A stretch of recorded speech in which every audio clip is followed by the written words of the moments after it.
নমস্কার বন্ধুরা, world news বাংলায় আপনাদের সবাইকে স্বাগত। চলে আসি সংবাদ শিরোনামে। কোভিড আবহে বাতিল হলো বরিস জনসনের ভারত সফর, পাঠালেন প্রজাতন্ত্র দিবসের শুভেচ্ছা বার্তা। ভারত জাপান কূটনৈতিক সম্পর্ক পেল নতুন মাত্রা, পদ্মবিভূষণ উপাধি পেতে চলেছেন জাপানের প্রাক্তন প্রধানমন্ত্রী। তাইওয়ানের আকাশসীমা লঙ্ঘন চীনের, হুঁশিয়ারি দিল আমেরিকা। নতুন রেকর্ড চীনের, যুক্তরাষ্ট্রকে টপকে বিদেশি বিনিয়োগের শীর্ষ পদ পেল ড্রাগন। আবার খ্যাতির শীর্ষে ভারত, মাইকেল ও শিলা হেল্ড অ্যাওয়ার্ড পেলেন ভারতীয় গণিতবিদ। নিলামে উঠল মাউন্ট ব্যাটেন কন্যার সম্পত্তি। চলে আসি বিস্তারিত খবরে। কোভিড আবহে বাতিল হল বরিস জনসনের ভারত সফর, পাঠালেন প্রজাতন্ত্র দিবসের শুভেচ্ছা বার্তা। ৭২তম প্রজাতন্ত্র দিবসে দেশবাসীকে শুভেচ্ছা জানালেন প্রধানমন্ত্রী নরেন্দ্র মোদী। সুদূর ব্রিটেন থেকে শুভেচ্ছা বার্তা পাঠিয়েছেন সে দেশের প্রধানমন্ত্রী বরিস জনসন। এবছর সাধারণতন্ত্র দিবসের প্রধান অতিথি হিসেবে আমন্ত্রিত ছিলেন তিনি, কিন্তু কোভিড পরিস্থিতির জেরে অনুষ্ঠানে যোগ দিতে পারেননি। এ নিয়ে এদিনের বার্তায় দুঃখ প্রকাশ করেছেন জনসন। মঙ্গলবার সকালে টুইট করেন প্রধানমন্ত্রী নরেন্দ্র মোদী। সেখানে তিনি লেখেন, জয় হিন্দ, দেশবাসীকে সাধারণতন্ত্র দিবসের শুভেচ্ছা জানাই। শুভেচ্ছা জানিয়েছেন দেশের স্বরাষ্ট্রমন্ত্রী অমিত শাহ, প্রতিরক্ষামন্ত্রী রাজনাথ সিংহ সহ অন্যান্য মন্ত্রীরাও শুভেচ্ছা জানিয়েছেন। ভিডিও বার্তা দিয়েছেন বরিস জনসনও। তিনি জানান, এই অসাধারণ অনুষ্ঠানে হাজির থাকতে আগ্রহী ছিলাম। আমার বন্ধু প্রধানমন্ত্রী নরেন্দ্র মোদীর আমন্ত্রণও গ্রহণ করেছিলাম, কিন্তু কোভিড পরিস্থিতির জন্য ভারতে যেতে পারলাম না।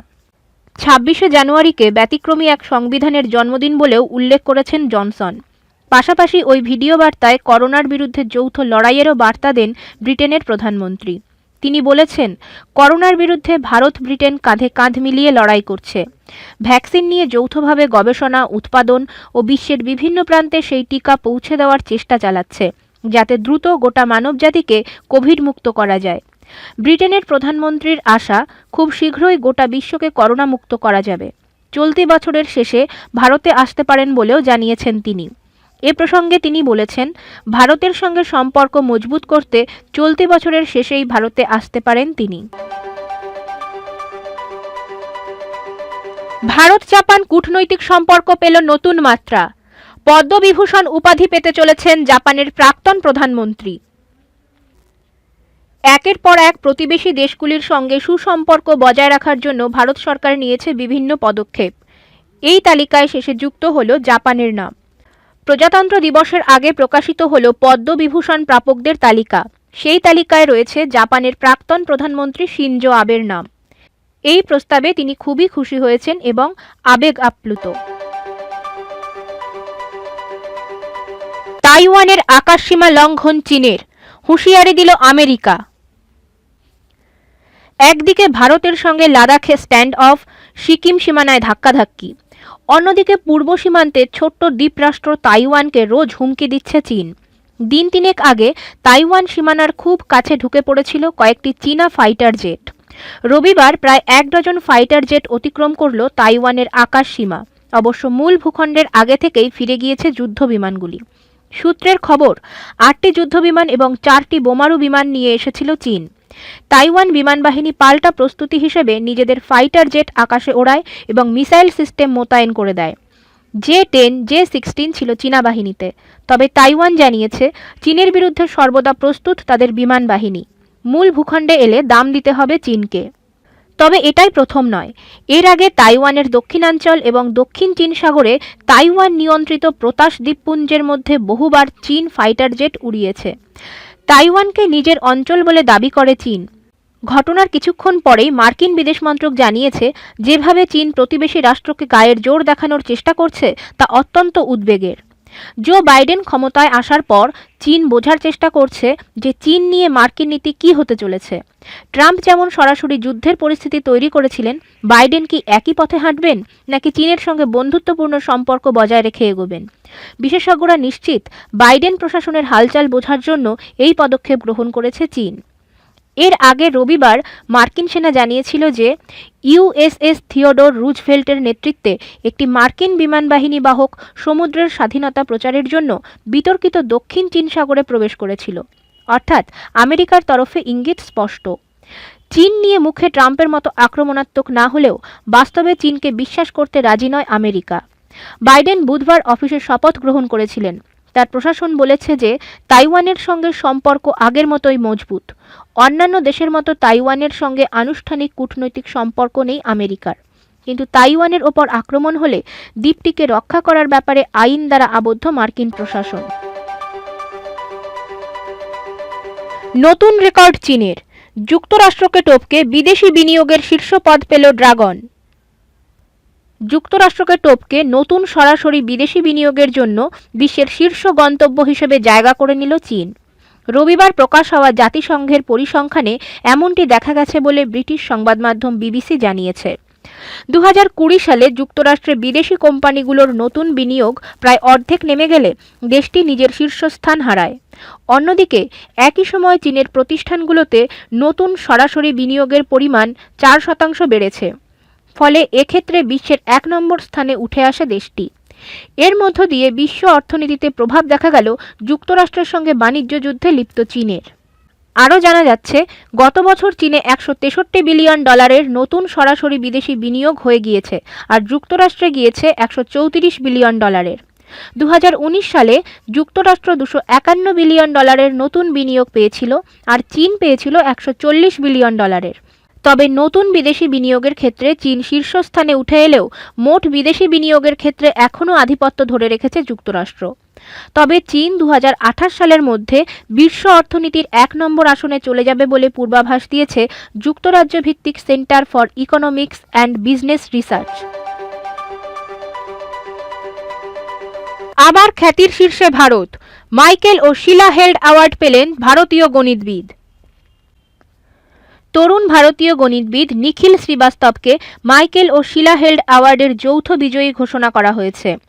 ক্যাডিসন ফিঙ্গার সমস্যা এবং রামানুজন গ্রাফ নিয়ে দীর্ঘস্থায়ী প্রশ্ন সমাধানের জন্য নিখিল শ্রীবাস্তবকে আরও দুজনের সাথে মাইকেল ও শিলা হেল্ড অ্যাওয়ার্ড দেওয়া হয়েছে।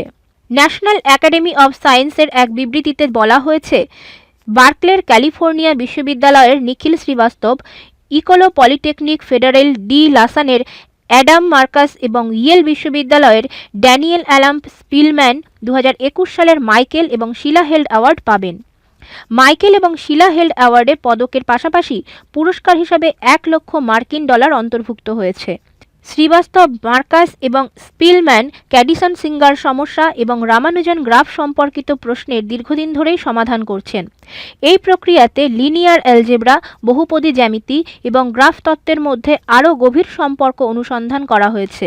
শ্রীবাস্তব বর্তমানে ক্যালিফোর্নিয়া বিশ্ববিদ্যালয়ে গণিতের সহযোগী অধ্যাপক। নিলামে উঠল মাউন্টব্যাটেন কন্যার সম্পত্তি। পরাধীন ভারতের শেষ ভাইসরয় লর্ড লুই মাউন্টব্যাটেন ও তার স্ত্রী এডুইনার বিপুল সম্পত্তির কিছু অংশ নিলামে উঠতে চলেছে। নিলাম সামগ্রীর মধ্যে এমন অনেক জিনিসই রয়েছে যেগুলোর সঙ্গে ভারতের নিবিড় যোগাযোগ রয়েছে। আগামী 24শে মার্চ লন্ডনের সথবিতে এই নিলাম হওয়ার কথা।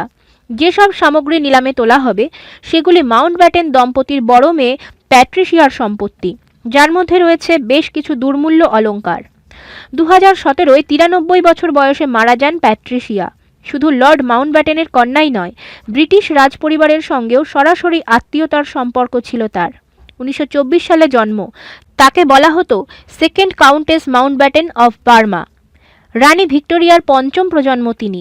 ব্রিটেনের বর্তমান রানী দ্বিতীয় এলিজাবেথের স্বামী ফিলিপের আপন তুতো বোন। রাশিয়ার জার বংশের সঙ্গেও আত্মীয়তা ছিল তার। নিলাম সামগ্রীর মধ্যে রাজস্থানের জয়পুরে তৈরি সোনার হাতির মূর্তিজোড়া রয়েছে।